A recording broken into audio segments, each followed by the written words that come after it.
जर आपण रस्त्याने जात असताना जर आपण आपल्या समोर जर कोणी महिलाची छेड काढली किंवा मग अशा प्रकारे चोरी केली किंवा हिसकावून घेण्याचा काही प्रयत्न केला, तर त्यावेळेस तुम्ही काय करसाल? तुम्ही एका 4 व्हीलरमध्ये आहात, तुम्ही काय करसाल? एकदा ह्या व्हिडिओमध्ये पहा, या व्यक्तीने काय केलं आणि ते योग्य की अयोग्य ते तुम्ही ठरवा.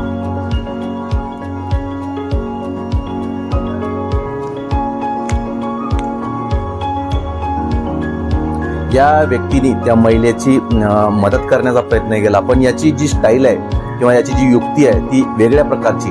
तरी सुद्धा तो चोरटा पळून जाण्यामध्ये यशस्वी झाला. पण सर्वात महत्त्वाची गोष्ट म्हणजे त्या महिलेचं जे काही मौल्यवान सामान होतं किंवा तिचं जे काही पर्स होती ती सुरक्षित राहिली. तर अशाच प्रकारे तुम्ही सुद्धा संकटात कोणासाठी धावून जा. हेच खरंच चांगलं काम आहे, ग्रेट काम आहे. म्हणून हा